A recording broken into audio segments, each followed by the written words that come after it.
Is Barking East London or Essex? Oh, it's not. It's not as easy as that. It's both, innit? It's both. It's both because it's all right. Barking is in Greater London, Okay. but it's in Essex. Okay. So you can't say everything's been gradual still. Yeah. The quickest thing for me was like my first 10K. Mm. That happened in like a week or 10 days. Serious? Yeah. Wow. That was pretty good. Not even a video. When I was on Potter's album, that was a big moment. Okay. At the time. You was on Potter's album, Yeah. What, rapping? No, talking on it. I thought you brought back them bars from 17. No. What did you do? An intro? Outro. Outro, yeah. That's cold. Have you seen the song Corner Boy? Yeah, Corner Boy, I'm yeah. on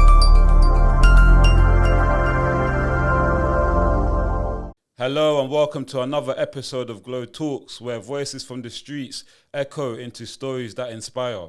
Today we journey through the lens of Dilan Kurt, a 22-year-old Turkish Cypriot from East London, whose TikTok tales have turned into local narratives into global conversations. From exploring the hidden gems of Ilford Lane to delving into the complexes of identity, Dilan doesn't just document places, he captures the essence of communities. Let's unravel the layers of his journey, creativity, and the impact he's making. Welcome, Dilan. Yo, what's going on, brother? Come on, my boy. Nice to see you finally, man. Nice to see you. How's your journey here? Yeah, good, man. Local stuff. You're local anyway, you know what I'm saying? Quick one, 10-15 minute, yeah, man. Usually I like to start my episodes with a game. Yeah. You know what I'm saying? Let's Obviously, I've watched a few of your content on TikTok. I know that you go to different areas and interview people from different estates and this and that. So I thought I wanted to test your knowledge of like East London postcodes and Let's go, see man. if you're a real Easterner. Let's go. You know what I'm saying? So since you rep East London heavy, I'm going to give you a quick fire round postcodes, area codes where I'm putting you under a lot of pressure here. So Let's go, man. I hope you know East London well. Where is E18? E18. Oh, you might have got my sore spot there. Where's E18? E18 is... Oh, I've gone mad. Stratford E15. E20 is Stratford as well. Oh, that's the one I might not know, you know. Saying that one got you. Where is that? South Woodford. Okay, see, that's a strange area though, isn't it? It's a strange one, It's isn't a it? weird area, I'm not going to lie. Where is E13? E13 plus though. Correct. E10? E10 Leighton. Correct. E14? E14 Poplar, Isle of Dogs, Limehouse, Bears. Canary Wolf. Canary You got Wolf, it. Yeah, exactly. you got it. Okay, I'm going to ask you 3 more. E5? E5 Hackney Borough, but that's what like what's it called? I always get Clapton and Clapham mixed up, but which one's the Hackney one? I'm not giving you the answer. Let's say some part Hackney Borough, isn't it? Clapton. That's it. You got it You know what? I always get Clapham. You know Clapham in Yeah, South. yeah. I always get them two mixed up. Yeah. Clapton. Okay, cool. E12. E12. Ooh. E12. Wanstead? Try again. Oh, dark. E12. Ain't nowhere in Tower Hamlets. It can't be anywhere near Newham, surely. Can't be anywhere near Newham. You got this. E12. I believe in you. I must have forfeit that one, man. Man apart. Okay. Yeah, one more. Last one. Gave me one for luck, innit? No. One for luck. E4. E4, we done that. Canary Wolf, Isle of Dogs, innit? E4. Oh, Chingford. I was at E14, sorry. Yeah. Chingford. Correct.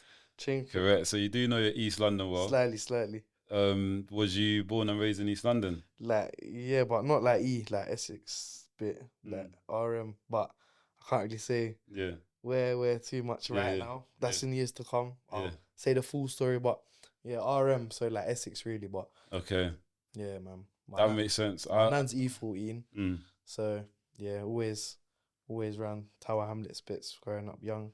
I want to applaud your confidence. Like, where did you get your confidence from when like you roll into these different hoods and you're just chatting to like gang members essentially? Do you know what I mean? Do you know what? Like, I just view people as people, innit? I'm not a gang member. I've never been a gang member. So if I just respect people, surely they're gonna respect me. If they don't, 100. and it's dark in it, 100. but surely if I'm not bringing no wrong to anyone, I can 100%. just be normal and people be normal with me, innit? 100%. Have you ever like pulled up on the block and, yo, who's that? Yeah, you know what? Like only once, you know. Yeah. Only once, but it wasn't in Brixton. Only in Brixton. Of course, it's Brixton. Yeah, It had to be Brixton, didn't it? When I was in Brixton, Yeah. someone was a bit like, it was weird. 'Cause someone recognized me and they wanted to talk to me, so I started chatting to them, and they're older, didn't know what was going on. He was like, yeah, what's going on? But I got cameras, and then he was like, no, it's calm. But it diffused quickly, innit? But apart from that, nothing really. It's been that touch wood. Yeah. It's been calm still, yeah. Do you know what it is? It's a lot more easier now, I think, more understanding to pull up with a camera. Yeah. Do you know what I mean? Back in the day, bro, it would have been like, I mean, you're 22, you know what I'm saying? I'm 30, so my back in the day and your back in the different. But back in my day, it was like, what, man, pulling out cameras and that? You can't do that. Yeah. No, You know it can be dark. It can be dark. I know when I was at school, there were stories about like people doing music videos and the cameraman would get stained for even having a camera. Yeah, that's what I'm saying. That was a move. Yeah. Man, them would pull out with the ballies on and that to take your camera. Dark. Yeah, times have changed, man. Socials is so predominant in culture right now. Isn't it? People just, you know what it is, people like as well, especially if they recognize me, they like me being in the ends, because it's like, who would have thought like 10 years ago that someone's going to come and make content in your ends? Like, unless you're from Peckham, Hackney, Brixton, Lewisham, 100%, or Tottenham, like, no one talks about your area, innit? Like, they're the only areas that get talked about on the news, in movies and series. 100%. So, like, if you're from, like, I don't know, like Ilford or something, no one's talking about Ilford and stuff, you know what I'm saying? Or like, or Edmonton, or just all these random little places, you know what I mean? Yeah, a lot of more places are like vocalized now, like, and actually like on the map. But I got a question to ask you, like, I need to know this, like, is Barking East London or Essex? Oh, it's not as easy as like, it's both, innit? It's both, because it's, all right, Barking is in Greater London, okay, but it's in Essex. okay. So you can't say, in my opinion, you can't say, you know, if you met someone from like a different country, where you from? I'm from East London. Oh, where you from? Barking. It's not, you're not an East Londoner being from Barking. Yeah. You're not, you know what I mean? You're just not an East Londoner. You live in London, East London, but you're not an East Londoner. Like it's a thin line. Yeah, like that A406 changes everything, man. Your postcode's not, if it's not E, it's not that, innit? Truth is the truth, innit? But like, tell me, like, what was it like for you growing up as a Turkish Cypriot in East London? What was that like for you? You know what? Where I lived, there wasn't like really any Turkish Cypriot kids in my school or whatever. But like, I grew up in a very multicultural area, innit? Right? I had a lot of like Caribbean friends, Nigerian friends, English friends, Asian friends. So no one in my school or anything was very like, it weren't like a Jamaican school or an African school or you know what I'm saying? It was just everyone grew up like together. But obviously, in South London and North, like there's big Turkish communities in places. Yeah, that's true. So like my dad's family from like South East London, Lewisham, Bermondsey, we've got like a lot of Turkish family there. Yeah. And then like I've got like distant cousins, like further cousins from like Enfield and Edmonton, Tottenham, things like that you'd mingle with. So I see it like, I didn't grow up in a Turkish area, but I still kept a lot of Turkish roots because mingled with like so many people, but I preferred it like that because I was able 100%. To understand other cultures and that, you get me? Like 100%. Some of these kids in like North London, like they just know Turkish people, innit? But there's other people as well, but it's too Turkish. I feel like it would have been too much for me. So I grew up in Lewisham most of my life, and growing up in Lewisham, all you have is like Caribbeans. Lewisham is a very Caribbean community. Do you know what I'm saying? Like if we're talking about black people, it's a very Caribbean, and then you got the Africans in Peckham. Yeah. Then you got a mixture in Brixton, Africans and Caribbeans in Brixton. But when I went to school, my school was actually like a lot of white people there. Yeah. Do you know what I'm saying? So when like I'm going out, my friends are Caribbean. I lost that African root. Do you know what I'm saying? Like, I'm eating rice and peas. My mum saying to me, why are you bringing all this Jamaican behavior home? But it's the community that I grew up in. 100%. Where you are, you view things in such a different lens as well. Even like, do you see where I've grown up, yeah? Yeah. You go to an off license, the shopkeeper's always like South Asian, innit? But you see, like, when I go to North London and link, like, my friends or family in North London, it's all Turkish. And, like, when I've pulled up, or even cab drivers, cab drivers in my area are Asian. Cab drivers in North London are Turkish. So, like, when I've been in, like, North London, when they come to my area and, and they go corner shops or we get an Uber or something, they're like, I can't believe, like, all the shopkeepers, drivers are Asian. Like, yeah, man, it's not North London. Like, only North London that's Turkish stuff. It's not like that the rest of London. So tell me, like, what was school like for you, like early days in school, starting from primary school? It wasn't terrible. It wasn't the best, but it wasn't terrible. Yeah. You see in my life, I don't complain. I don't think about things and like live in regret or complain. I wasn't like a terrible kid. I was a bit like, I talked a lot. I might argue now and again, but I was maybe like a bit of a clown, innit? Cheeky. Cheeky, yeah. What was your academics like? Academics was terrible until year 11, thank God. My mum was really onto me about grades, but for like the first 15 years of my life, I never listened. And then when I got to year 11, it's like, she was moaning at me, and it hit me. All right, let me just do this year, put my head down. GCSEs. And then I got like, how many GCSEs did I get? I got 7 out of 9 passes on my GCSEs. That's it? Yeah, and I never studied. Like, you know, if you looked at my books, I don't know where they are, but if they've got it somewhere, if you looked at any of my lessons books, I've written like 3 words a lesson. Yeah. And my teachers say you haven't written anything all day. Like, I don't even know what you've been doing there. But, But it just goes to show, innit? Like, if you actually focus and put your mind to something, then anything's possible. 100%. Because there was kids in school as well where, like, they were always smart. You know, them kids that always knew the answer. 100. And then maybe they didn't study as hard, but I studied hard that last year and we got similar grades. And it's like, you was a bang out forever. You got the same grade as me. Hating on you.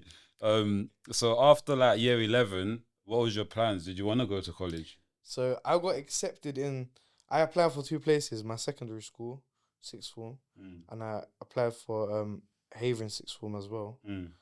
And there was no way I was staying in my secondary school 6th form because I just felt like, by that point, I just felt like trapped. I didn't want to be in the area. I didn't want to chat to so many people that, you know, like, you get too much. Like, 100.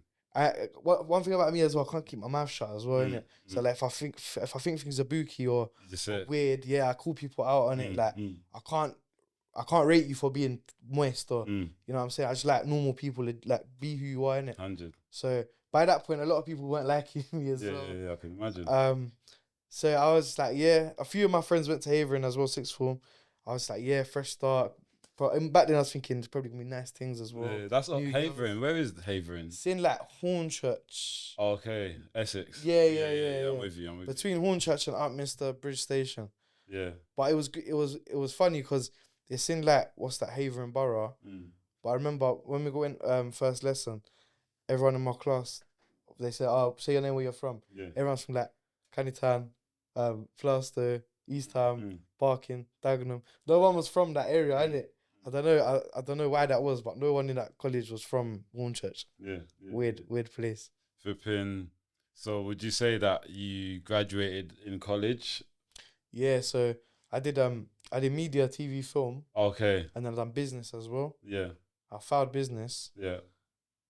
And well, I don't know, did I file it? I weren't passing it, and I got them to let me drop it. Okay. And then I passed media, TV, film. So when you went into media, TV, and film, where did you get that passion from? Why did you pick that? So when I was in year 10, I wanted to be a rapper. Oh yeah. Well, from year was you rapping? Yeah. So done. Yeah. Have you got that? Yeah. It's on the internet. If you find it, you find it. But 19 years that this boy had to live. He got shot in the brain, and he was a kid. Was about to start life, but now it's a myth. He ain't a number. Why? Cause he's someone's kid. He fell in the trap, shot in the traffic.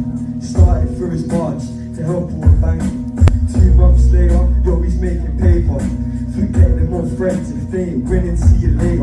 Yeah. So from you know what, from like year 6, year 7, I wanted to be a rapper. From year 10, I realized I can like.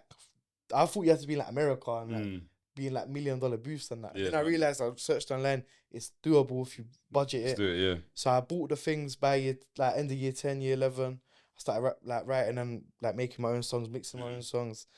I thought it was hard at the time. It weren't bad for like 15-year-old, innit? But when I left school, I didn't know what I wanted to do, innit? Yeah. But I thought I just want to be a rapper. Yeah. So I was telling like the teachers, you know, they ask you, what should we apply you for? Yeah. Like, I just want to be a rapper. Yeah, And then they were like, all right, you can do music production in Haven Sixth Form.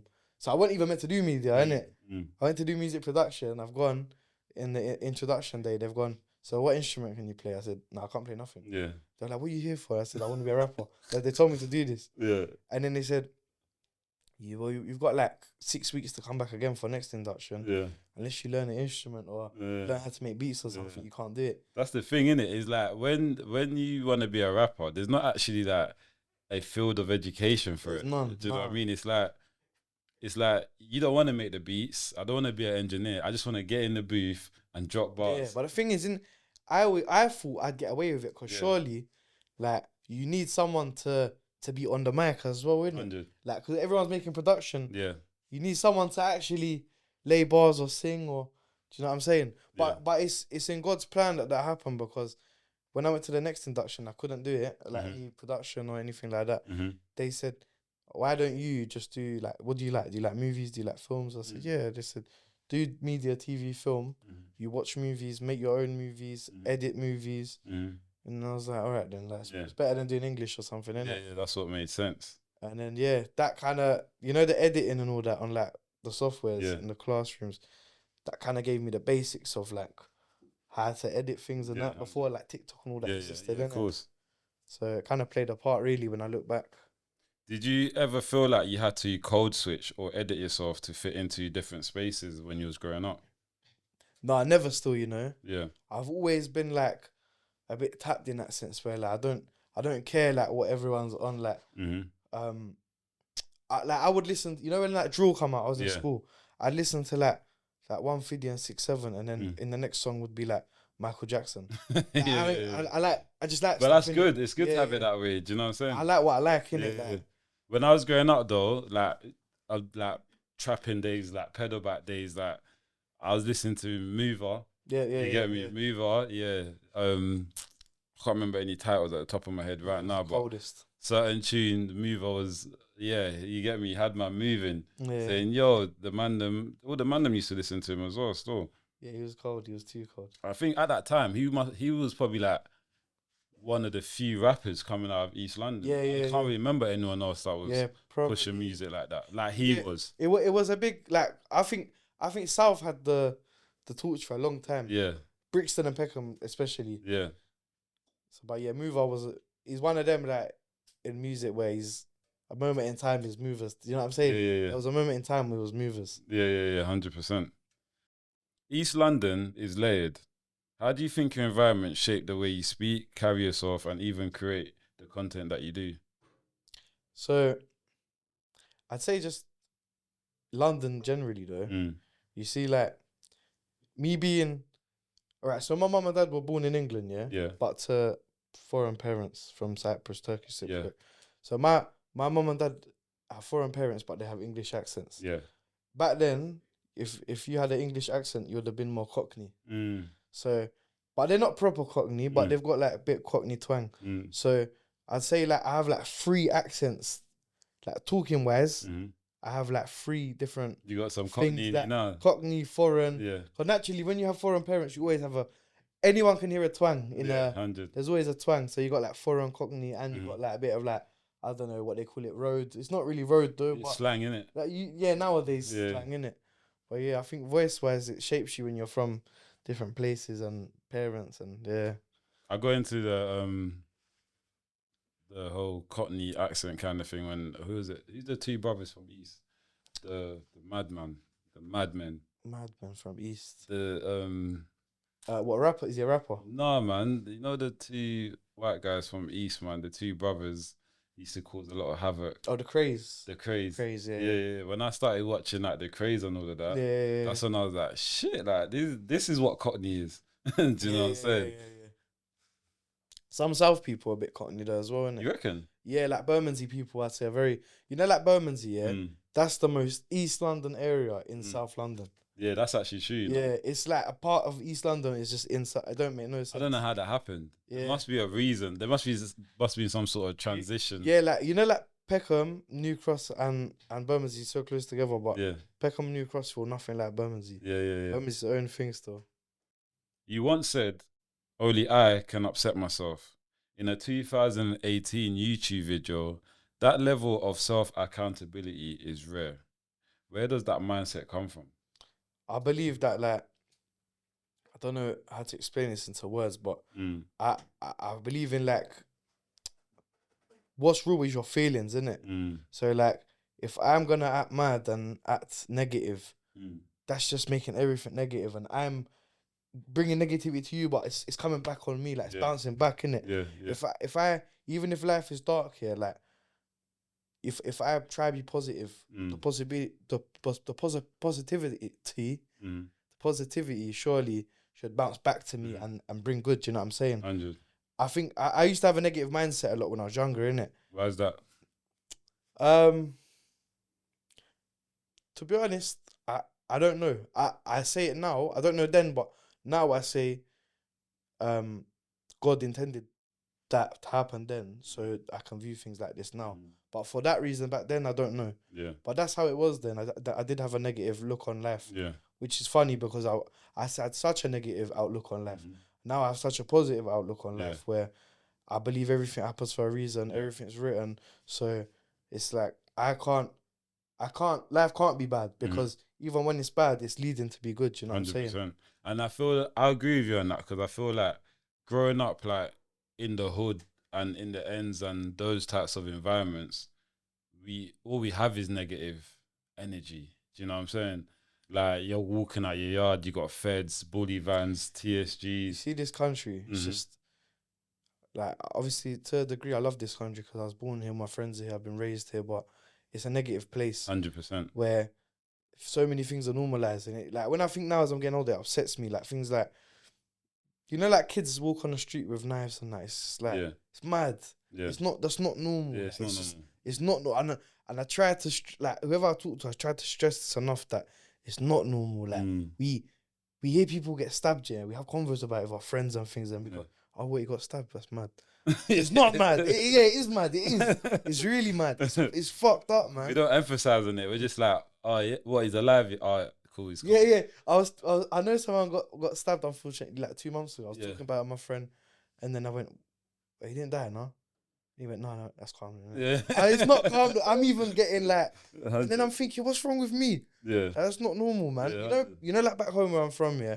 If I saw a group of 6 teenage boys or young 20s, and they're walking towards me, I would not in any thought, no thought in my brain would make me think these guys are coming up to me to potentially rob me or hassle me or any sort. Same way, I guarantee 99% of any country, you don't think that. But in this country, it's like, I don't know what it is, but, and it can be like white kids, English kids, or any ethnic kid. I don't know what it is, but it brings out like the worst in us. Like, I don't know what it is, man. 100%. I don't know what it is. I think it's, I don't know, man. I think this country is starting to, not the country, but I think the people in the country are starting to build themselves more on like egos and like wanting to top each other, like be the best person, like even if it means being better than your own friend. Yeah. Do you know what I'm saying? Yeah. Back in the day, it was like your brethren's your brethren, and whatever you're going through, man's gonna push you. Whatever I'm going through, we're gonna push you. 100%. But now it's like, raw. If I'm doing better than you, you're meant to be my friend. But if I'm doing better than you, I'm kind of gonna look at you sideways and push you off. Like, no, 100%. You know what I'm saying? I agree, and you know what I think it is as well. Like you said, ego. There's too much ego, but very little individuality. So like, everyone in this day and age, yeah, you notice a girl on your Snap. She's opened a like a soul food company from her kitchen, yeah. give it a couple months, you'll notice 3 other girls on Snap have done it. Oh yeah. Or they design trainers. Yeah. Give it 3 months, someone else will do Yeah. something. Like, I'm all about starting your own business, Creativity. but not at the cost of like, don't do it because someone else has done it. Like, 100. Obviously you can do what you want in It's it. got to be authentic. Yeah, as well. yeah. It's like, and it's like if they see you doing well, it's like there's jealousy to it, or it's 100. like I want to do better than you. But why can't someone that plays ball, raps, has a restaurant?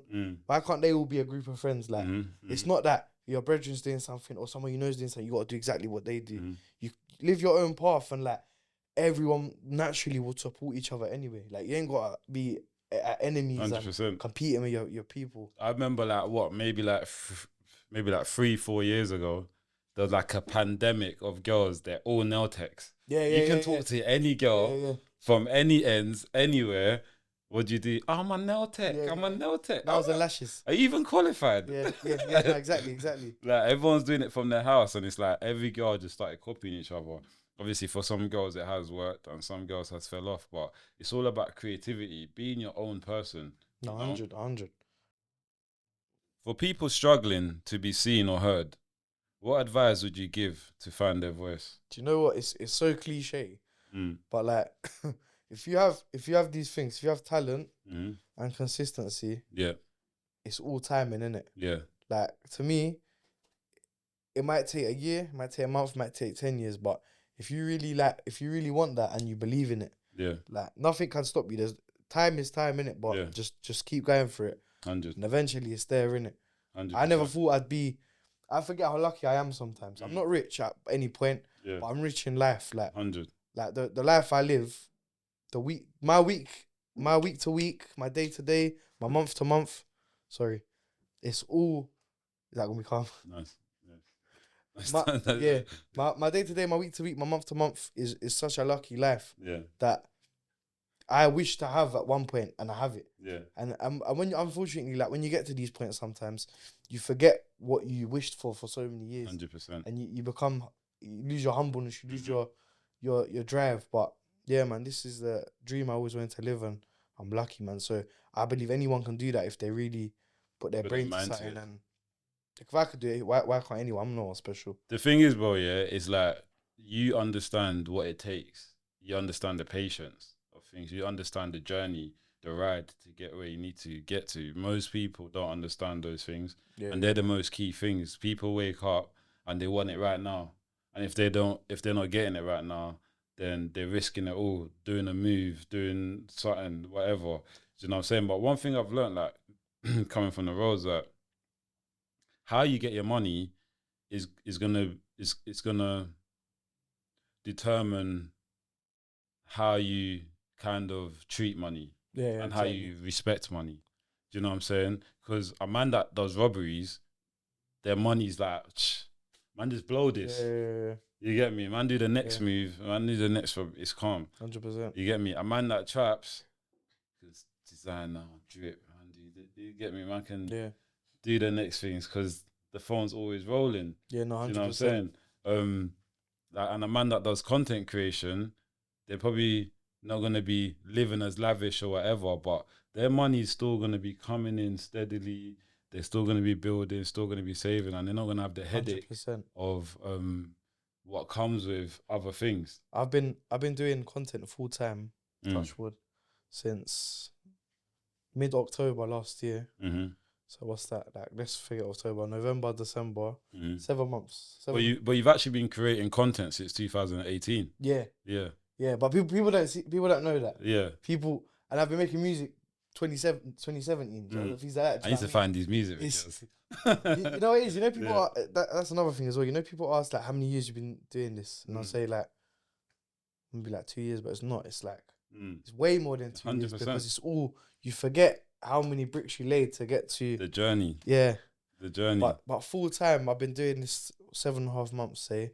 You know what? In the last 7.5 months, I haven't actually bought myself anything in life. You know that? So I haven't bought myself, I think I bought myself Crocs. That's about it. Yeah, I bought myself Crocs like 2 months ago. Yeah. I haven't bought myself trainers. Yeah. No, I used to love designer clothes. Yeah. I still do, but I haven't bought any new clothes. Yeah. I haven't bought any new nothing. Yeah. And all my money goes into like all this. Like Yeah. I don't care though. Like Yeah. I'm not upset by it. But You're investing in my yourself. money goes in like travel or food or like making content. I went to like Albania. I got back yesterday. I was there for 4 days, but like things like that, like I'd rather go Albania 4 days, spend money out there, make content, flights, whatever. Then what am I gonna do? Another Gucci Stone Island T-shirt, like Yeah, it's not gonna do nothing. And when I was jogging, if you like, whatever, it's like I was on that. You know what I'm saying? Spending money on drip, this and that. But then you realise the seasons change. You know what I'm saying? It don't make sense. What man bought 6 months ago, it's not out of season. No one's wearing it. Like, man don't even want to take pictures in it twice. Yeah. But man spent a bag on it. 1,500 on it. It's like, bro, that's the worst feeling. You know, I've bought, you know, like, you know, when I was young, I couldn't afford like, well, I know a young person really can, like Stone Island, I always love Stone Island. I love the look of it. I love the badge, everything. Like, I thought that's like the sickest brand to me. And then when I got to a certain age, like, I started making my own money. I started buying a lot of Stone Island. But like, I remember I put it on and I was thinking, bloody hell, like all that money I saved and worked for, like, it's just gone now, isn't it? Like, in minutes, it's gone. 100%. It loses the, I don't know, I always get that feeling when I buy expensive things. Like, I bought like a Moncler jacket. I always wanted a Moncler jacket. Bought a Moncler jacket. I thought, all that time I saved up, nah, the money's gone now. I got the jacket, but if it was normal now. Obviously, like, when you was growing up, you wanted to be a rapper, right? Yeah. But what made you actually be the man behind the camera? So, you know what? I'll give that to Haver in sixth form, you know, pushing me to do media instead. Yeah. When we was doing our courses, we had to make little films. Every term, it'll be like a horror movie or like a comedy Short or like films kind of different thing. short film, yeah. Lit. And me and my friend Michael and my other friend David, we done like a short comedy sketch thing. Yeah. And then when I watched it back, like when I was editing, I thought, I'm not actually half bad at this. Yeah. I don't know, I just got this feeling like I could be on camera, you know. And then what happened there? I started making YouTube videos after that. I got a job at JD Sports. Yeah. And I made like, I think I made £500 in a month. Yeah. To them times that was bare piece to me there. And I thought, £5. Yeah. I made £500. I think my camera was at £450. Yeah. I bought a camera. I had like £50 left till next month. Is what it is though. But that's what it takes. Yeah. And then I started going around my college with my camera. And then next payday, I think I bought like a road mic, you know, like the big ones, the older ones. Yeah. And then I was going to people in college, like asking questions. Yeah. And then I was going like South Bank in Central. Yeah. And then branching up. Yeah. And then lockdown come. Kind of fucked me up. I had like bare. It's funny, everything I'm doing now was my plan for YouTube when I was in college. Yeah. But everything happens for a reason, innit? Like, your videos often spotlight local areas like Kilburn and Leighton. What draws you to these places, and how do you choose like your next location? So welcome to Romford. I swear to God that this is the most tired flannels I've ever seen in my life. You got flannels and then you got Savers right next door. It just says enough about the area, doesn't it? Last post was on Sunday. I was in Ilford. Everybody thought probably Dilan has been ruined after Ilford. He ain't going anywhere. Dead wrong. Welcome to Aklu Plaza. This used to be Debenhams, and I can tell you, some of the locals weren't too happy about this change. They now sell fish, shoes, and it's a wedding banquet hall at the 3rd floor. So I just missed the market. Oh! Now, if you follow me down this dark alley, apparently they buy gold, silver and watches. Who the fuck is walking all the way down here to sell on their watches and gold? In the beginning, it started with areas that I'm familiar with, innit? So my first ever one, welcome to Bermondsey. Yeah. My dad grew up in Bermondsey. All my dad's family are from Bermondsey. So I would spend a lot of weekends in Bermondsey. Like, I felt like I grew up there a little bit as well. Makes you know sense. what I mean? And then, where did I go from there? I done like, I think my first 5 was something like Bermondsey, Newham in general. Yeah. New Cross, Lewisham. Yeah. And Haringey, Green Lanes or something like Enfield. And after that, I thought like this is probably done now because I don't know any other areas that well. And then I just kept getting requests for different areas. Yeah. And I'd seen like someone say like do like Enfield Town like 5,000 likes or something. And I thought, well, if it's such a high demand for it, I'll do it. Yeah, do it. Yeah. And then it kind of evolved. Like if you watch my Welcome Twos early on, they're nothing like How they are now. how they are now. Yeah, it wasn't so much interviewing people. It was me just like looking at something and taking the piss out of it. Yeah. Or like I might interview one person the whole episode, and that was like a 10-second interview. Yeah. Now it's like half of the thing is like more than half is like interviews with people.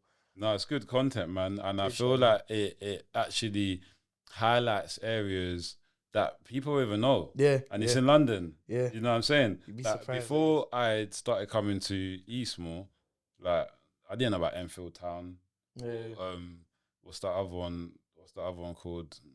Turkey Street. Yeah. Do you know what I'm saying? Well, like Enfield's a mad area because like Enfield is a borough and an area, isn't it? So like, but because Enfield's a borough, there's parts of, apart from Edmonton, Edmonton is like its own thing because it's so close. It's like maybe because it's so close to Tottenham, and it's got N postcode. It's different, innit? Yeah. But the rest of Enfield borough, apart from like Edmonton, Southgate, Palmer's Green, it's all just Enfield though, innit? Like whether you're in Brimsdown, Turkey Street, like it's all just it's all just Enfield, Yeah, innit? it is. That's like Lewisham. Lewisham's also a borough and area. You have Lewisham in Lewisham. Yeah. Do you know what I'm saying? And even like, you know, like Hither Green. Yeah. I see that as just like Lewisham. Yeah. But, It is Lewisham. Yeah. That's what I'm saying. Yeah. But like, you know, like New Cross. I see that as New Cross. Mm-hmm. I don't see New Cross as Lewisham. Lewisham, yeah. Yeah. It's techie still. I think. And Catford's its own thing. Yeah. I think because it's one of the biggest boroughs in the South, I think it's like, because it can take you like from Catford, if you wanna not Catford, maybe like let's say Catford, if you wanna go to like Sydenham, so it's actually a drive. Yeah. Do you know what I'm saying? It's not like man's going around the corner quick. Yeah. See, even like Sydenham's not far from. Oh, I got it wrong. Sydenham ain't far from like southwest really as well, innit? Like you can get there like 25 minutes ish. Yeah, it's not far. Maybe like Forest Stores next to Sydenham, and Forest Stores not far from Brixton. Yeah, Forest Stores near Brixton. Yeah. But like that's mad to me as well. That Forest Stores near Brixton. Yeah. It's literally like one very long road. Yeah. With over 150k followers on TikTok, how do you maintain authenticity while catering to a growing audience? Do you know what it is like? I don't know why people like me, but they do, innit? And like only I can be me, innit? 100. So it's like if people like me for me, whether I probably have changed over the years, but naturally because we all change as people, innit? So yeah, man, I think that if people like you, they like you, innit? And just be yourself because only you can play yourself the 100%. best. I can't play you better than you because you're you. I'm just trying to imitate you. And that's the problem we have actually on the subject of that, is that everyone's always trying to be somebody else. Yeah. Like, be yourself, bro. One thing, like, you know when people ask me like who I want to work with and things like that, I don't actually have like a list of people in my head I want to work with. And it's not in a cocky way to say like I'm the best or anything like that. It's not that at all. Yeah. It's just like for one, I like everything in life naturally. If I get on with someone, if I link up with someone, they're a content creator by accident, and like we chat and I like them and I think they're cool, I will work with them, innit? Yeah. But it's not like I don't watch people and think, I want to work with him. Like, just naturally, innit? Like, and second, what was I gonna say? I've forgotten. But yeah, that really. Did your followers grow up gradually?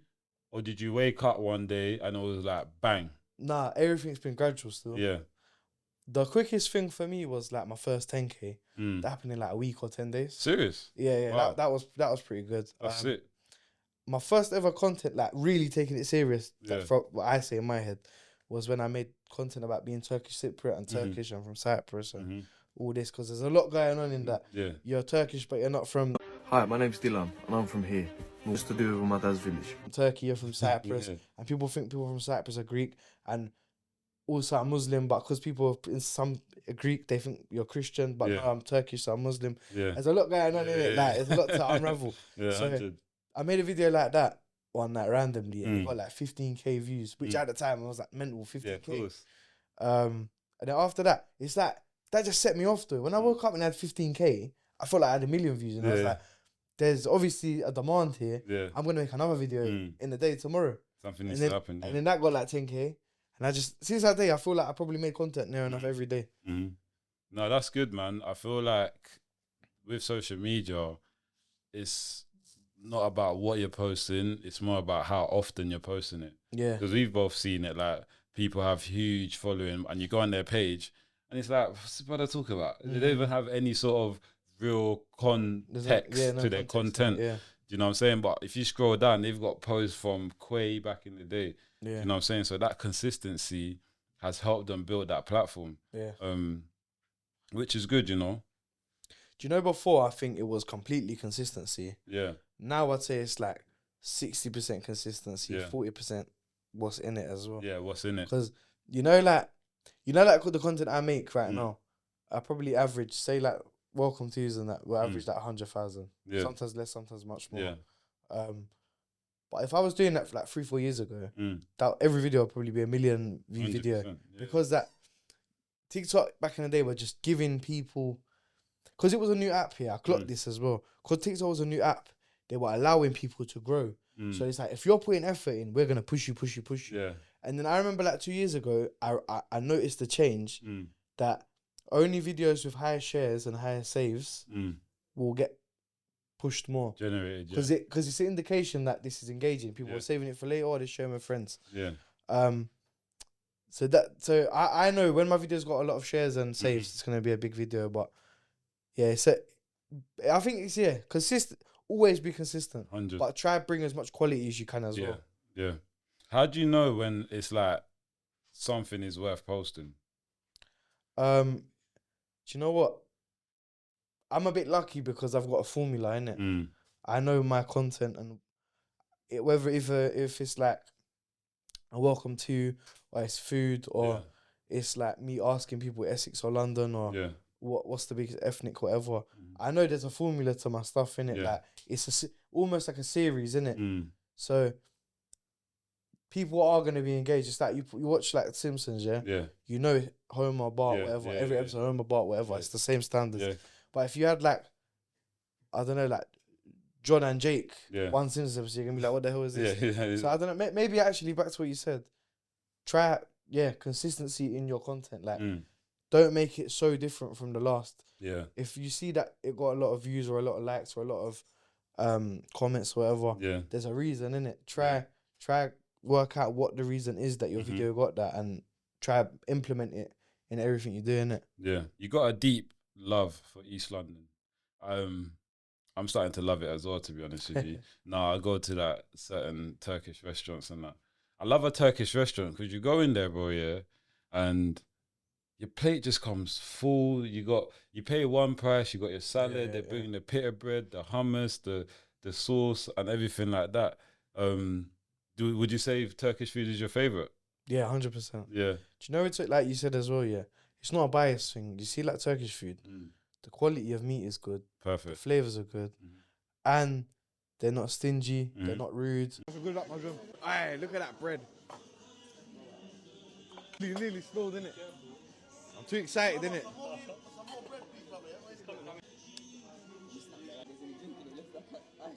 It's like everything about it is at a good level, innit? Whereas like other places, sometimes the food is amazing, but the quality of like the bargain one for the other. Yeah, but everything is at a good level. That's what I like about Turkish food, isn't it? It's consistency. Do you cook any Turkish food yourself? Can you cook? Like basic stuff, man. Yeah, like, no, nothing special. Have you got I'm kids? not a good cook. No kids. Have you got a girl? Nah, nothing. I shouldn't even ask you that. You know, you put a man on the spot. I don't know what's going on. That's cool. It's cool. Do you know what though? You know what? I always thought, when I was like in years ago, I thought if someone's bait, it's easy to get a go, innit? I think it's harder. You reckon? Yeah. Why is that? I struggle to chat to girls. Not chat to girls. I struggle to find something with a girl. Make that connection. Because I agree with that. I'm not gonna lie. You know, like what I want as well, yeah? Like a really like nice girl, good girl, family girl. They don't want a man like me. Not that I'm not like a slag man or something like that. But slag man. I'm not even on a mad thing, you know what I'm saying? But you see, like I got a sister, yeah? If my sister said, I'm talking to this boy, he makes videos, I'd say allow it. Yeah. And I do that, I'd say allow it. So I understand why the girls I want don't want necessarily a guy like what I'm doing, you know what I'm saying? So I hear it, but obviously they get to know me, it's different. But I hear what it looks like. Do you know what I'm saying, You need to go Turkey. I'm sure they're gonna be running all over you, bro? You know what? I come to that realization the other day that my wife one day might not be living in this country. When I was in Albania, I was like, oh my days, Saying these mad women over are there. beautiful. Yeah. Like British people, man. It's just we think girls in like whatever race they are, British people, like we think they're nice, innit? But when I was in Albania, it was just like so authentic. Because like, it's like the raw content. You're getting Yeah. like you're not getting no remix or yeah. bosh down or influence. You're And getting you the know what? raw. You see girls in other countries, yeah. Mm. I feel like they're just, I don't know what it is, man. They're just traditional, innit? 100, yeah. And you know, like, there's no disrespect to women here, quite obviously. Yeah, it's Mhm. nothing like that, but there it's just like you know, like I want a Turkish girl anyway. I'm Turkish. I want a Turkish girl. Some people are different, but I like to stick to my traditions, innit? Yeah. But sometimes Turkish girls ain't Turkish enough here. You know what I'm saying? Yeah. It's not their fault. Yeah. Maybe I'm as a man, I'm not Turkish enough as a man. Yeah. It's just because we grew up in different things, innit? But Would you say that your content is documenting history, or is it just telling your truth? oh, that's a hard question, man. Say it, bro. No, it's cool. It's cool. It's one to think about. This Yeah. documenting history or telling my truth, both. I'd say. Yeah. I like to think. Maybe I'm tapped in it. I'm definitely tapped. In everything I do, I think it's like legacy, innit? Like what your aim on this earth is to leave legacy. 100%. And luckily, what I'm doing is content, so my legacy is documented, innit? 100. So I like to think in like 10 years' time, people can look back at everything I've done. It's like, 100%. wow, this is when he was doing this, Yeah, 100. this. Even when you have kids, like your kids are gonna be seeing you as like, oh, this is my dad growing. Yeah, You know what I'm saying? Yeah, like, man. You don't think of it like that, really. Different eras of you, innit? Yeah, different areas of you, and that's why I think it's so important that what people are putting on the internet about themselves, they need to really understand that you're still gonna grow up, you're still gonna get old. So like, one thing I'd say to younger people that are making content, you don't have to do a mad thing. Like, so many people, they think that like, you know, they just talk shit on someone and like just bully people and you know things like that. It can be funny, innit? Like, it can be. Yeah. But you know what I realized, like when you're authentic and like, not saying you can't be funny, like if you're just authentic to yourself, as years go on, people like invest in you, innit? Whereas like you see that guy Mizzy, do you remember that guy Mizzy? He went in the yard. Mizzy, he was running up in yards. Yeah. Mad. Like, I'm going. Bro, come on, bro, one more time, fam. For the memes, for the band, for the guys, bro. In the outside movement. One more time. Sing it.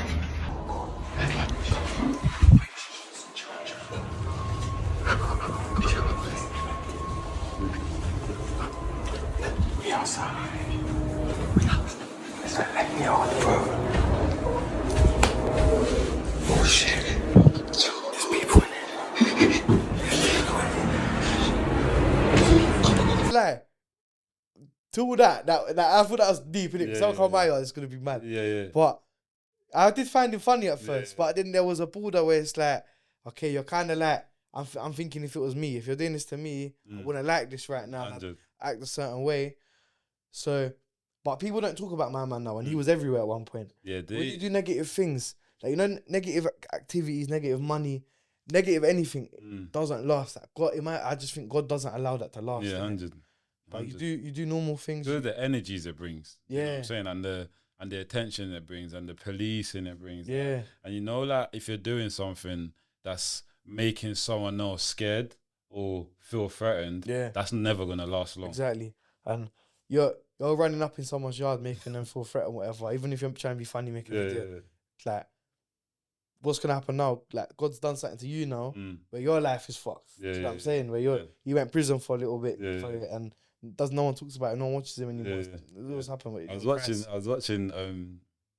It's funny you say that because I was actually thinking myself, like, where is this guy? And I was thinking he went jail. He's gone to jail for like this shit went from 0 to 100 real quick. Mental. And the thing is, no one. You know the thing is as well. What people will remember as well.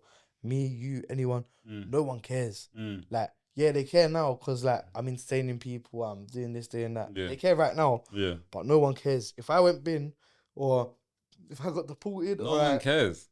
No one cares. The same people that will clap their hands for you, smile with you, laugh, praise you, raise you. The minute you go to jail, they're going to be the same people with fire torches. Yeah. No one cares. Like, you can get forgotten about so quick and someone replaces you so quick. Like, you just got to stay grounded, man. No, 100. Like, staying grounded is the most important thing. People get ahead of themselves. Like you said earlier, you got 15K views on your video and you thought, let me create more content. Let me push that a bit more.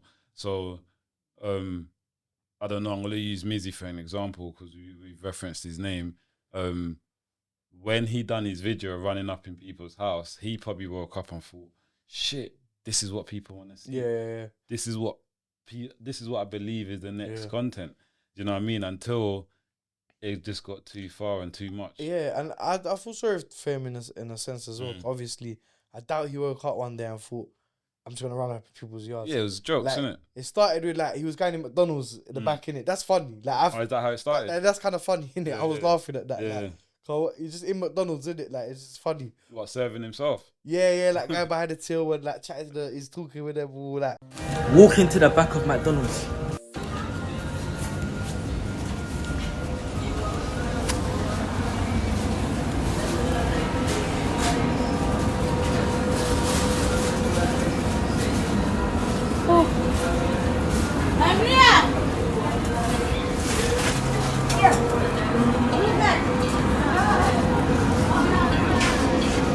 Hello.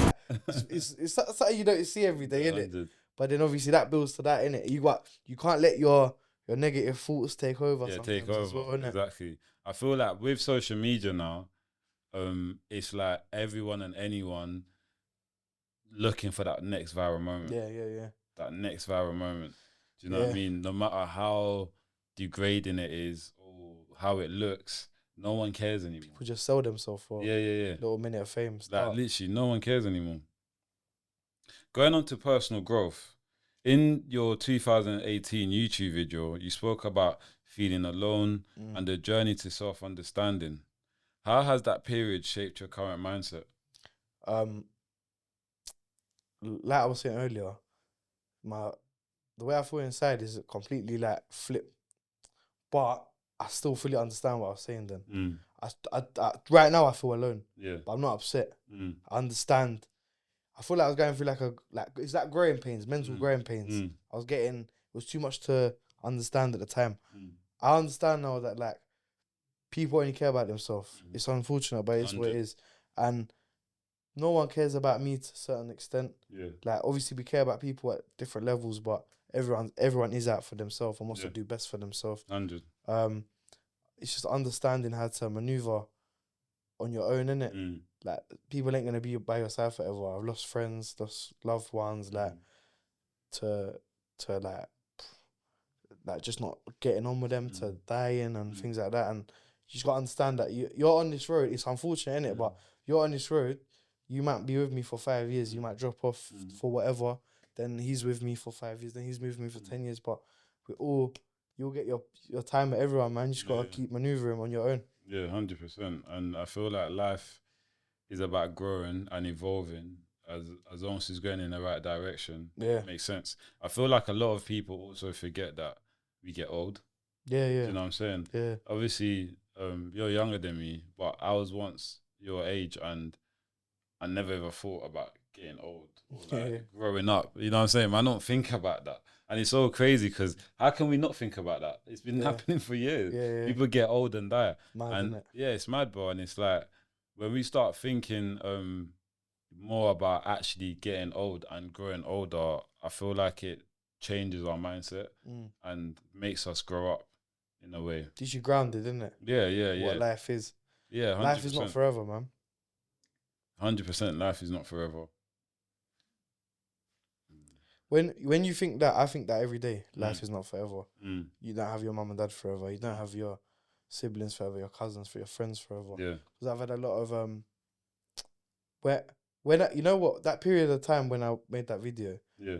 It's like it's like life showed me what life is all at once. Yeah. My nan died young. She was 59. My friend got stabbed and killed. He was 15. My cousin, not long after that, she was 29, 30, 31 maybe. Yeah. She passed away. Yeah. But a lot happened. Like a lot of death happened, and Yeah. I'm realizing that, like, yeah, this is not forever. You get me? Yeah. And I seen, unfortunately, I don't want to see anything for a while. Hopefully, innit? Yeah. But I've seen a lot of young people go in my young life, friends, family. So, yeah, man. No, I can totally hear the pain in your voice, and I'm sorry to hear that Nah, you've gone through those Life, things. innit? It's Yeah. we all. Do you know what it is though? You see with that, we all will go through it at a point, innit? Yeah. So it's one of them, innit? Yeah, You're gonna go through it now or later, or it will never be never. Yeah. You're gonna have it. Sorry, that's dark, man. Sorry, this is gone dark, man. Nah, man, it's GloTalks, man. You know, we're here, we just talk about everything, man. You know, dark, light, and everything in between. That's why you got to enjoy it. That's my point. That's why you got to enjoy it now and appreciate it now, because I could have, like, I could have on my journey here died on my journey. You know what I'm saying? This never happened, but it has happened. So appreciate the moment now. You get me? I totally agree with you. And the thing is, like, as a huge content creator, yeah, it's actually like, how can I explain it? You've got a huge following, but you can't really open up to those people. Yeah. Do you know what I mean? Yeah. So it's like, all your followers think your life is calm. You don't go through nothing. Yeah. You don't go, you know what I'm saying? You don't go through no pain. He's a content creator. His life's having fun. But it's like, 9 times out of 10, you're probably lonely. Do you know what I'm saying? Yeah. Like, you probably got no one to speak to. Do you know what? When you do, I'm not even like bare famous, and I don't think I'm famous at all. But when you get to different heights of like maybe like followers or whatever, obviously naturally, unfortunately, you do leave. You know, like the world everyone lives on. I'm not like I'm gonna sound tapped in. I don't mean it like I'm being cocky, but I'm not living in the same world as a lot of people are living in. So it's like my day to day now consists of different things that was my day to day. Yeah. And it's harder to relate to average Joes, you know what I'm saying? Yeah. And they don't get me and I don't get them sometimes. So Yeah. if that makes sense, man, it's hard to explain. How do you balance your online presence with your personal well-being? Ooh, I don't know if I do. I feel like I live content still. Yeah. Like I got like stuff in my bag right now that Yeah. are for content, just in case I have to do something. Yeah. Like, I feel like, you know, at this point in my life right now, for the last 2 years, I felt like I can't afford to lack a day. Like there might be opportunity for something to be filmed I need to do. Yeah. And if it doesn't happen now, it can't happen. So Yeah. you always be ready, innit? Yeah. I've been in so many opportunities with people there. Yeah. And it's like, if I didn't chat to this person right now, I could have never done this again, maybe. Yeah. So you always got to be ready, man. I don't know. But that's not, maybe I'm living the wrong way, though. Yeah.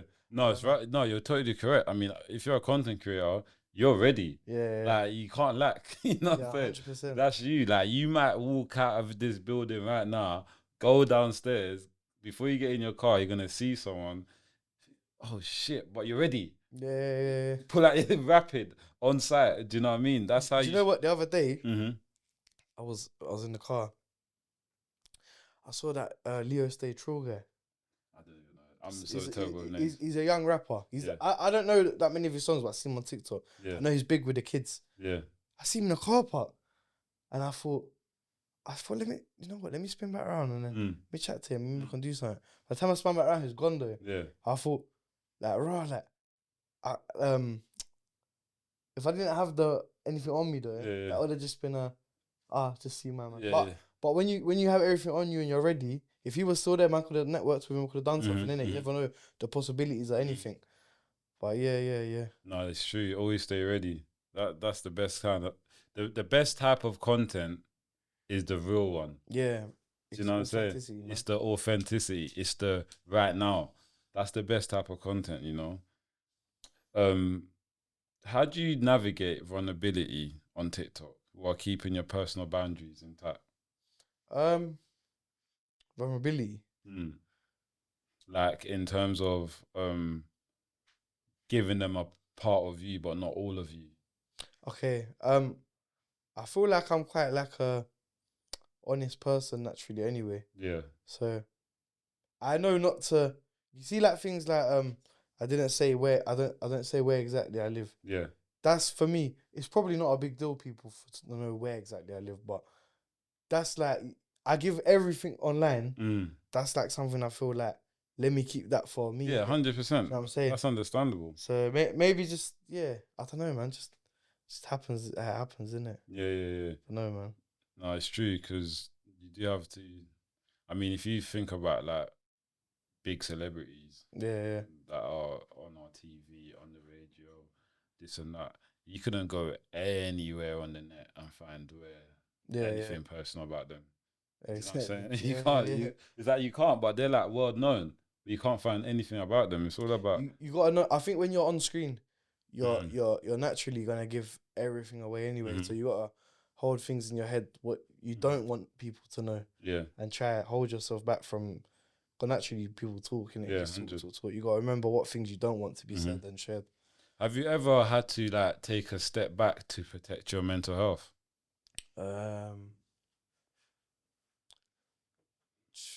No, still. No. This helps my mental health. Okay. I'm a very active person. You know, like if I'm not, I film probably nearly every day. If I'm not filming, I ain't doing anything. Yeah. I'll get like bored. I'll get like agitated. Yeah. I get a bit down. Like, so I need to stay active. Like for my own mental well-being. I've got to be filming. I've got to be going somewhere. I've got to be doing something. Yeah. You know what I'm saying? I totally agree with that because for me, it's like, you see, if I don't go gym, I don't work out. Like before I came in, I literally just came from boxing. Yeah. But you see, if I missed that boxing session, like, it would have ruined my whole day. That's what I'm saying. That's good. That's sick though, man. I used to be like that. I used to go to gym, but I understand that because that's how I feel. I used to feel about that with gym, but I feel about that now with content. Like if I'm not planned out my week, or I'm not filming this, filming that, or if I'm not making use of a day, I just feel like a tramp. Like it's like, what have I done? It's crazy. It's good though, man. How do you navigate entering communities or demographics that are unfamiliar to you? I just pull up still. Gang shit. Pull up. Luckily, like a lot of people, because I've been doing this for a while now, a lot of people know who I am to some degree. So it's like more times when I'm interviewing people, majority of them are coming up to me and like wanting to be in it. Yeah. Back in the day, it was harder because no one knew who I was, and I was just going out to people asking about what you think about Lewisham. Yeah. Like, would leave me alone, man. Yeah, 100. Now it's different, isn't it? What role does respect play when you step into different hoods or boroughs? You got to respect everywhere, man. Obviously, when I was just in like Albania as well, I was doing content. Don't go anywhere and be disrespectful, innit? Like treat other people's areas or places like how you'd want to be, like you want people to come to your areas. And I'm not gonna go shouting and bullying people. Be respectful, innit? Say, oh, do you wanna ask this to the? I'm asking this. If you don't want to, that's cool. Thank you. Yeah, man. Positivity, innit? If you're not coming on a negative thing, who can really think you? Whose block have you pulled up on? Yeah, that you felt like, wow, man, these are good people. Like they show man love. Bro, everywhere. You know, like any hood area, Yeah. People like the roadist youths will come up to me and say like, bro, you're sick, man. Yeah. Like, you know, man. I can't even put one area like everywhere. Yeah.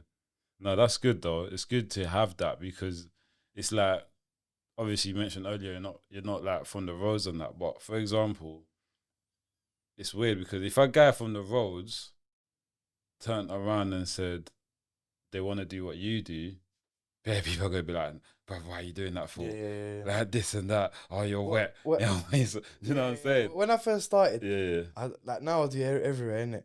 But I remember I wanted to go, like, where do I want to go? Somewhere in the south.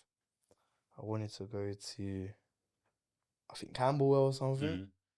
And then when I was saying I want to go to Camberwell, just like early on, one of my friends was like to me, we're like, let's go a couple man up to that. I think, why? Why though? Like, we're just gonna talk on the street, like.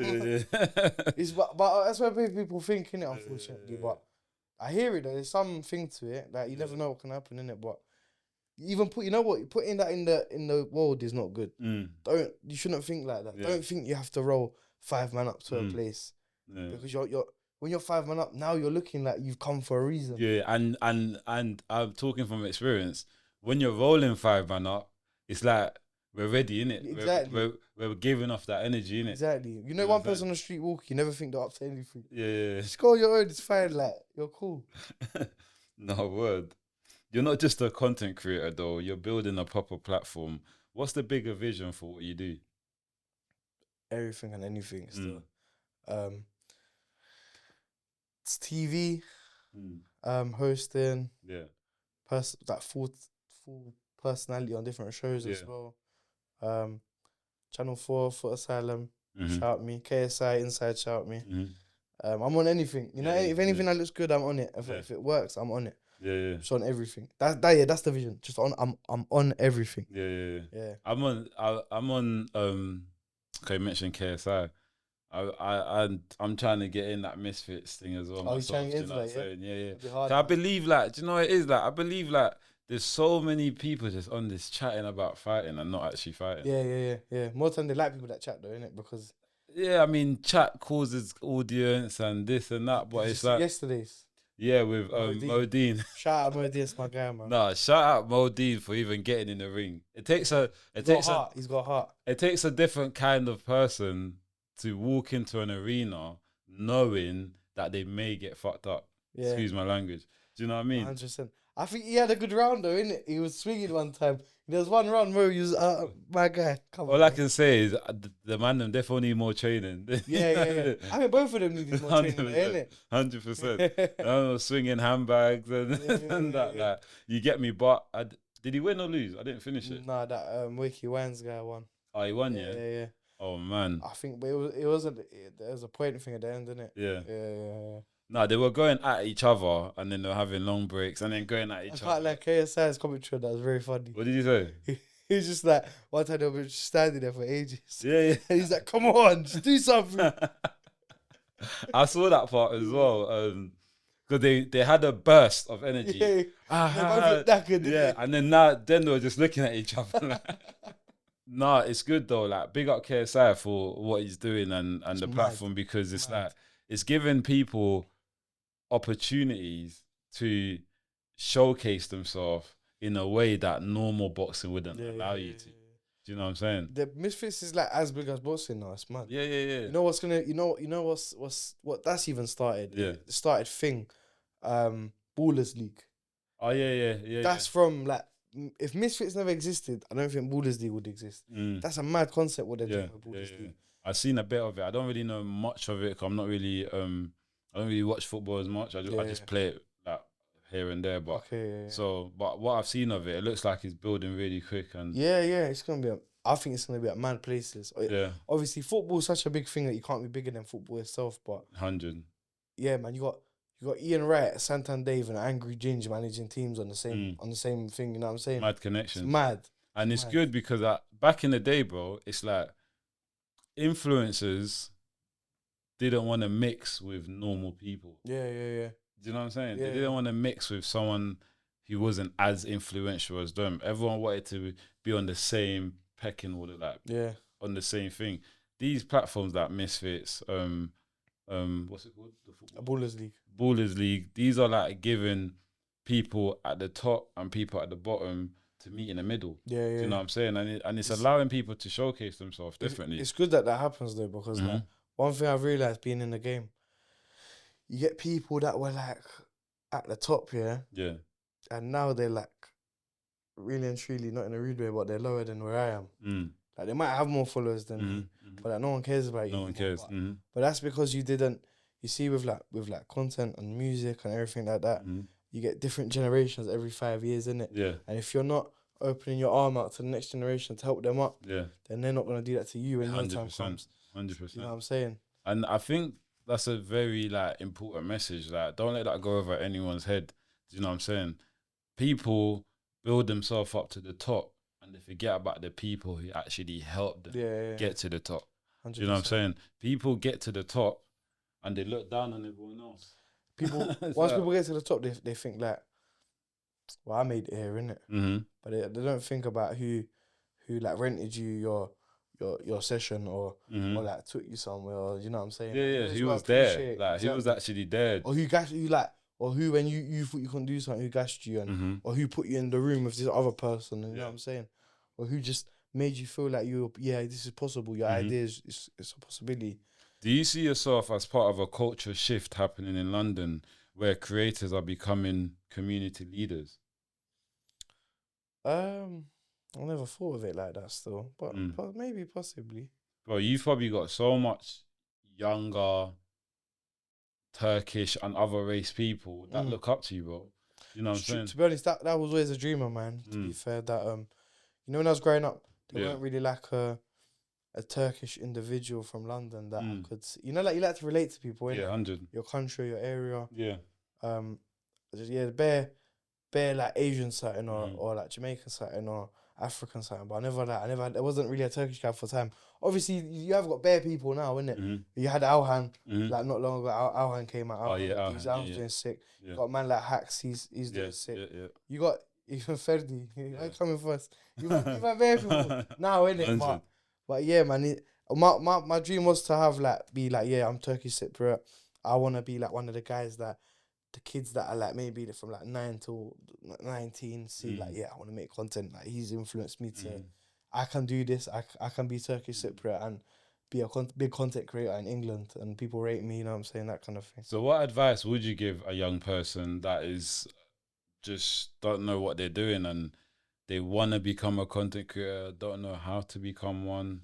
I think like it might seem vague, but the word naturally plays such a big part in my life. Like when people talk to me on a day-to-day, I say naturally to everything. Yeah.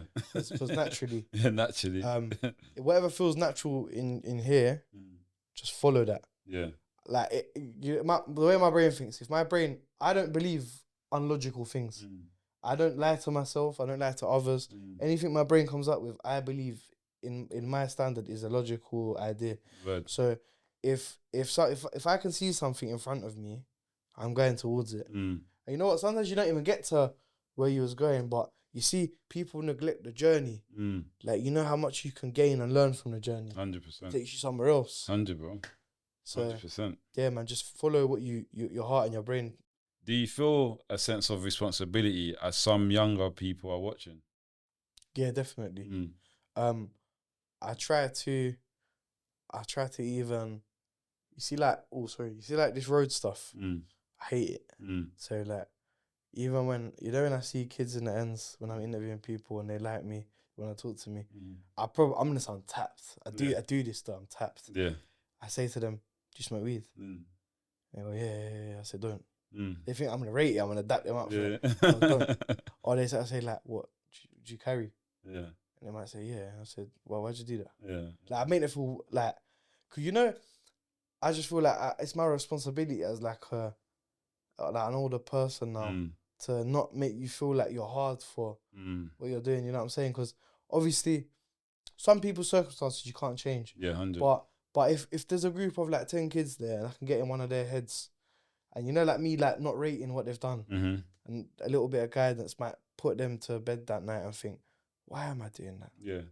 I say mad things, man. I'm not gonna lie. I told him. I saw some kids in Romford the other week, nice kids.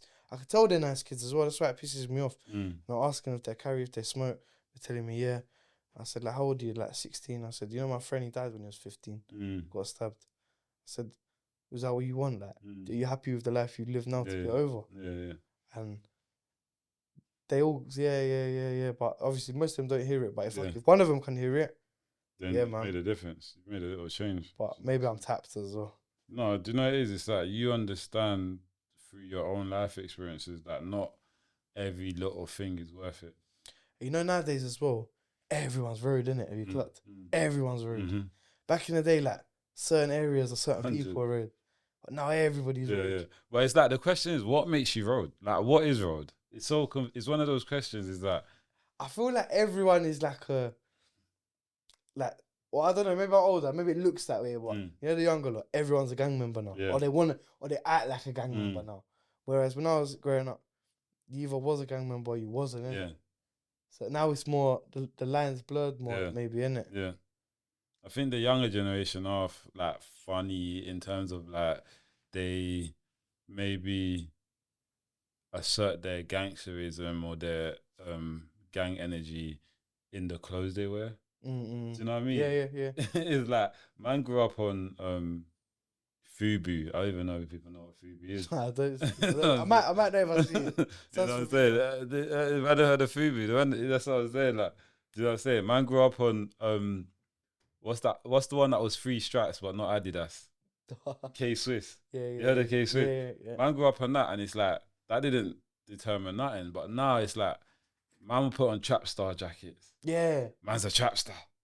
But you know, like these kids, yeah, you never see them in like a cheaper. I don't know where they even get the money from most of the time. So it's like I see like 14-year-olds wearing Monclers, and I'm like, how? I just do that. Like, that don't make sense. It's like people are basing their gangster energy based on the clothes that they're wearing. It's like I have to be road now because I'm wearing something that's trendy. Yeah. In the road. Big up Trapstar, by the way. They're doing big things. Do you know what I'm saying? Yeah, no, they're killing it. What does your creativity process look like? When you're filming something new, do you script it? Do you feel it? Or do you let the energy lead? I used to script it. Oh, did you? Yeah? Well, not script, but I used to plan Mm. like potential things, Yeah. questions to ask. Yeah. That was in the early days, and then it got to a point of like I know what I'm doing, kind of thing. Just take it naturally as it comes. Yeah. But yeah, most of the time I just pull up, take my microphone out, and just walk around and see who wants to chat. Yeah, that's it. Literally. Yeah, like I said, authenticity always wins. Yeah. Raw content is always best. You can't plan or time, so especially in public, like in certain moments. I might have like a bisshead just come up to me out of nowhere and say something mad. You can't plan that. You can't even go up to the bisshead and try to ask him something. Yeah. He's not gonna say nothing. Like, it's just what happens, isn't it? Yeah, in the now, innit? What's your most personal video to you, like you've made and you personally think like this is me, man? Oh. Welcome to Bermondsey, and I said Bermondsey, not Birmingham, where London meets the geezers and yardies and they come together. There's 4 stations in Bermondsey. Bermondsey Station, South Bermondsey Station, Thurrock Quays and Canada Water. Come down to the Blue to feed all your fixations. Blue, Istanbul Supermarket. Welcome to Bermondsey always plays a big, that always comes to mind because for many reasons it's the first welcome to, and it was for a different reason where it was me sharing Bermondsey because it's like my second home. So that will always come to mind. Another, probably like not even a video. When I was on Potter's album, that was a big moment. Okay. At the time. You was on Potter's album, Yeah. What, rapping? Nah, talking on it. I thought you brought back them bars from 17. Nah. What did you do? An intro? Outro. Outro, yeah. That's cold. Have you seen the song Corner Boy? Yeah, Corner Boy, I'm on the end of that song. Yo, boss man, what's good?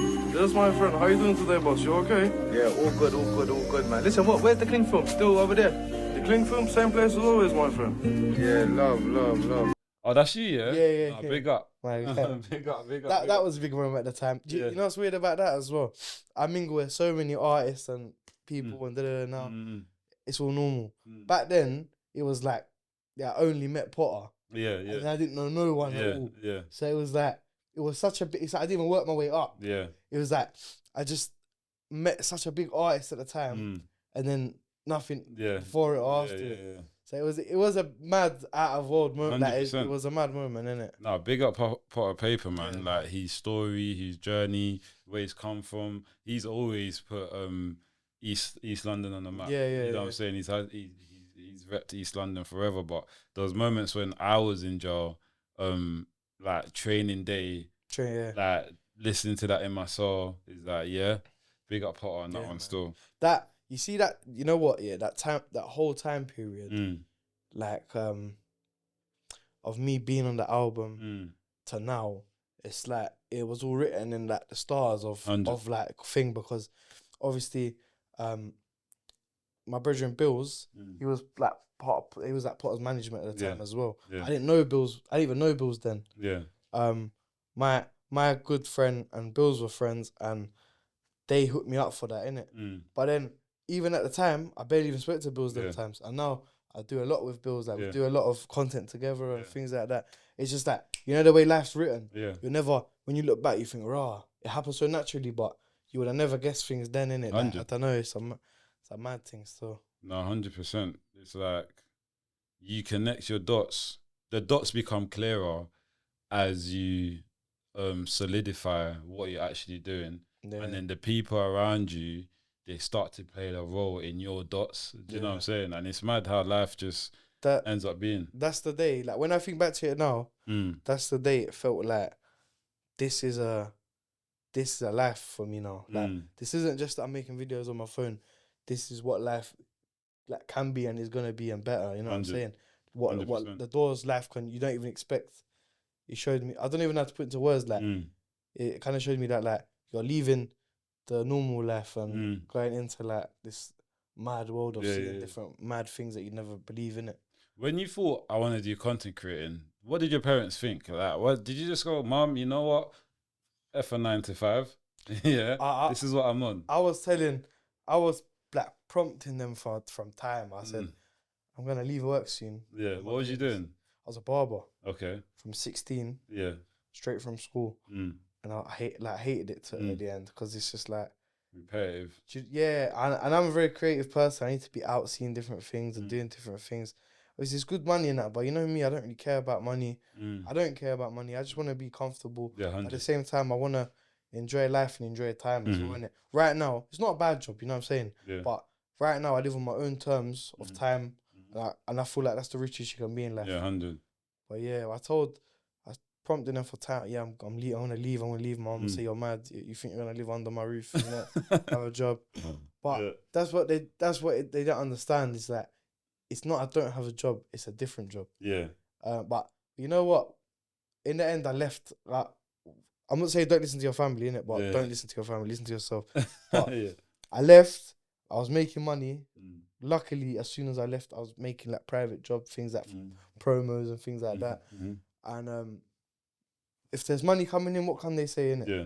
So luckily, it just all happened very swiftly. Yeah, and now they just know you. Normal now. Yeah, it's just normal now. Yeah. No, that's good, man. I feel like everyone that's made a decision to do something that's outside the norm. Yeah. You know, it's always a bit difficult to. It's difficult, but if it's something that like you really believe in, like it can only benefit you, I think. You gotta know when the time's right, though, innit? Yeah, I I agree. couldn't have done that 6 months before. I agree with you. Done it. I had to do it then. No, I agree with you. Definitely, timing is important. You know, things happen at the right time for certain reasons. See, like them times as well. When I realized I had to leave, I remember obviously being a barber is a funny job where like you have to kind of be there on certain days, innit? Saturdays you have to be there. What's the time right now? It's 4:25. I would have still been cutting hair right now. Yeah. On a Saturday. Yeah. I couldn't have been doing this. Yeah, 100. So it's like you're losing a lot. It takes a lot. Any work takes a lot from you. Yeah. Yeah. Yeah, and I remember there was a month period where one day in every week, I had to have an extra day off. Okay. Obviously, my boss ain't gonna be happy with that. I understand that though, as well, innit? Because it's your business and I work for you. You don't want someone to have more time than they should. Yeah.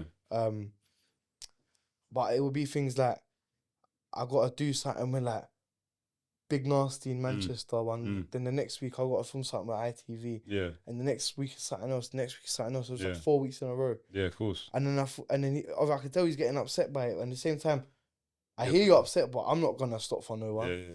And it's like gets to the point you're like, you know what? This can't work for anyone like this anyway. So I've got to just be a man now and go out on your own, innit? Just risk it. Yeah, just do it. Did you work in a Turkish? Barbers? Turkish, yeah. I like a Turkish. You got to do the hot towel. What's it called? The wet shave. Yeah. The wet shave and that. Do you know what I'm saying? I've been to a Turkish barbers once, to be honest with you. I mainly go to like Afro Caribbean barbers, but I feel like Turkish are now like established. Yeah. That they're barbershops are everywhere. Good, but like, their fades are very good. Like they're the best. Yeah. But like you see the Turkish is like quicker than the Afro Caribbean barbershop. Like I've been to Caribbean barbershops and I'm sat there like a hour and a half and I haven't got my hair cut yet. Turkish ones is like you might be there like 25 minutes, you're gone. Yeah, rapid. Yeah, that's how rapid. I like it. I'd rather be in and out. Like, that's how it should be. Anyone wants to be in and out. Yeah. You know what I'm saying? With our barber shops, is that they're on the phone, trimming you. Yeah, voila, Just trimming you. 1 minute I'm going to get food. One's yeah. going to the shop. You know what I'm saying? People are disappearing. You're thinking, where's the barbers Yeah, gone? yeah. Like, I get it still. I think that comes down to that level of professionalism, to be honest with you. When I was a barber, guess how long the quickest I ever cut hair was? Well, based on the fact you just said 25 minutes, I'm going to say 10 minutes. 12 minutes. 12 minutes? Yeah. That's rapid. Yeah. Are you not cutting it? Are you cutting it right, though? Yeah, cutting it right. It might not be like, it's not a bad haircut. Yeah. It won't be the best fade in the world. Yeah. But it's not a bad fade. It's like a standard fade. Yeah, You know yeah, what I'm saying? Yeah. But yeah, back then I could do it in like Yeah. 12, 13 minutes. I think I timed it was like 12 minutes once. You see my dad's hair, I used to cut my dad's hair, yeah? Yeah. My dad's hair was like my first hair I ever cut, in it. Yeah. So that hair as well, I know it. Like, Rapid. I know, how to do it so quickly. Like, I could probably do that in 10 minutes, yeah. Did you do a course or you just thought, you know what, I'm going to try it? So I was doing a lot when I was in college. I would go do media and TV and that. Yeah. And then after college, I'd get a bus or a train and I'd go cut hair and I'd Yeah. learn how to cut hair. Yeah, steady. I did a lot that time. I had a busy life when I was young. Yeah, steady. No, that's good, man. It's all about putting your eggs in loads of different baskets. Yeah, Giving yeah. yourself 100 different opportunities instead of just go to college. Yeah. You know what I'm saying? I wanted to, when I was younger, I wanted to work as well. I wanted to make money because I just thought like, I'm getting older now. Like, I need to buy things. I had to buy food and clothes and. You do have a really like grown mindset. I mean, you're only 22, you know, and you're like, I'm getting older. Everyone in this room is probably like, what's this guy on about, this young bull? No, but you know, even now though, I feel like I'm getting old, man. Yeah. You see, I feel like I'm nearly halfway to 30. Yeah. If I'm nearly halfway to 30, then I'm nearly 30. Yeah. You know what I'm saying? Yeah. That's not 30 is not mad yet, but it's like I got no girl. Yeah. I ain't got a girl. I've never met a girl that I thought this is gonna be the girl I want to spend my life with. 100. And it's like, don't know, man. I Mm. don't want to be an old dad. I believe in good tradition, innit? Yeah. I want to have a like. I don't want to be an old dad either, but some may say I'm already old. But you know what? Even though I said old, you're not old though. Like 30 and that ain't old. Yeah. Like I think even like my dad's like 48, 47, yeah. Yeah. I don't think my dad's old. Yeah. Obviously, at different points, I don't know, man. It's different, innit? But I don't think 30 is old. I don't think 30 is old. But for me, 30 is old, innit? No, Because I don't want to be 30 yet. What's one mistake you see new creators doing? Like, what would you say is that? Why are you not doing that? Stealing someone's Yeah. oomph. Yeah. Like trying to act like them or trying to act like them or make content they do. Take inspiration, but don't bite. Innit? Like, I don't know. Like, if someone does like, if you interview people riddles, like, and I rate you, like, I'm not gonna ask the riddles you've asked. Maybe I'm gonna find another riddle. I'm gonna find something else to talk about. Like, I'm not gonna ask riddles. Maybe I'm gonna tell jokes. Like, you know what I'm saying? Like, don't bite someone's. Don't try to be someone else. Yeah, 100. Because the thing is as well, you might get views. This is what happens. This is why people do it. I copy you. You get views. You get views, and I copy you. I also get views for it because I'm imitating you. Yeah. People like what you do, but as time goes on, like I said, I'm not you. Things evolve. I'm stuck where I was. I might have gained views at the time, but you haven't built nothing on your own. Because you're not the creator. You're not the creator. Yeah, You're just the copy. It's And like, do you know what I don't like, bro? I don't like when someone reposted someone else's things and not at the original person. yeah. You know what I mean? It's like, come on, but like, you're posting man's things. Yeah, just At least just at me, acting innit? it, yeah, At yeah. least say, raw content came from blah, blah, blah. Yeah, that's No, one thing I 100. hate still. I've had that bare times. Yeah. Bare. I can't lie. The amount of acts I didn't get, I could have been like so upright now. But the game's the game as well, innit? Just gotta charge it, man. Do you feel like the streets still value realness? Or is it more about clout now? Bit of both. It's about clout until it gets down to it, and then your realness is on show, Yeah. and then realness matters. Yeah. That's what a I good way of putting it. Yeah. I feel like everyone love a clout. Yeah. Love the clout team. They love their name, being out there, portraying certain things. But in reality, it's like people ain't really, you ain't done nothing. Yeah. groundwork that is making it sound to be. You know what I'm saying? It's all it's all like smoke screens and champagne. It's all image. Everything's image nowadays. Yeah, literally. Every single thing is image. It's sad because the people that don't live for image, they live a happier life, man. Even I'm saying that I do socials, like, yeah, but I don't live for image. I might make content, but I'm not making content for image. You know what I'm saying? I don't care about image. I'm wearing Crocs right now. No one can see, but 100. You know. Since I bought Crocs, I wear Crocs like 5 out of 7 days a week.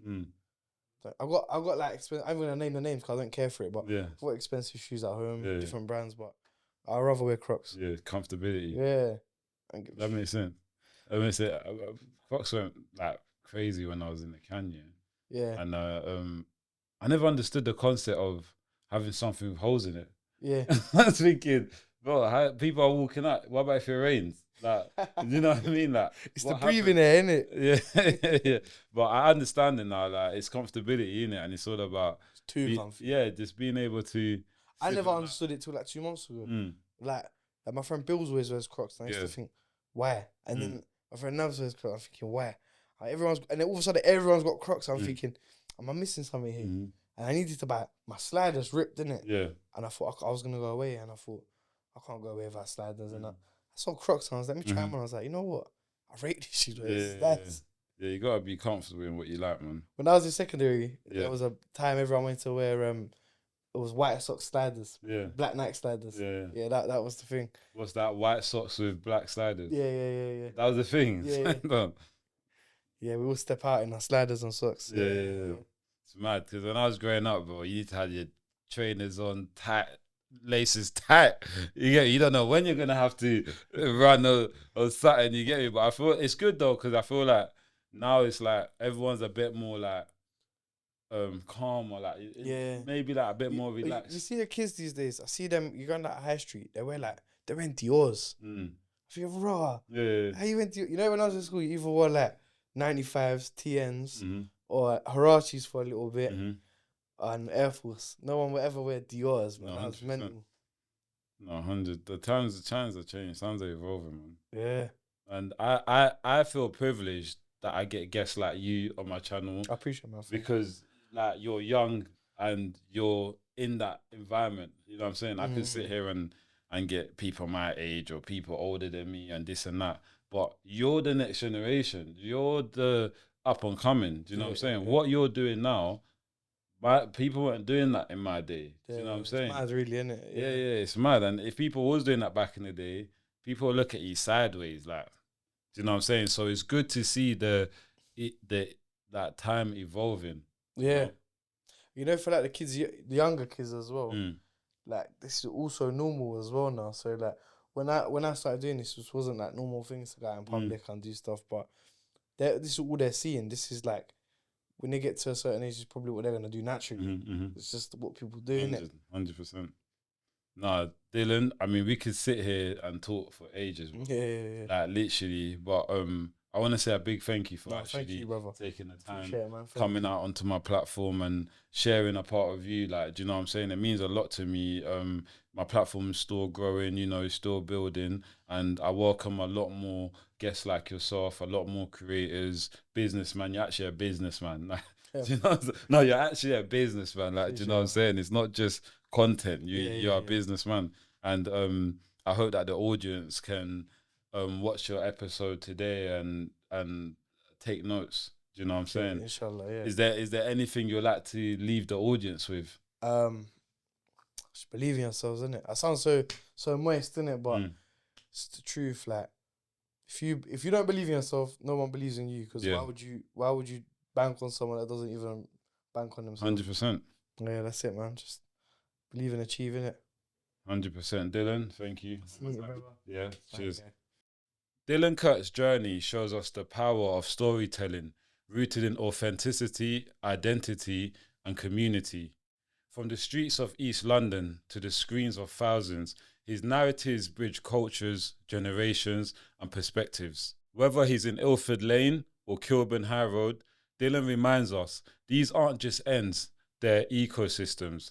and he archives them with purpose, valuing culture over clicks. To everyone listening, your postcode is only your starting point, never your boundary. This is GloTalks. Train the body, train the mind. And until next time, stay inspired, stay hungry, and stay real.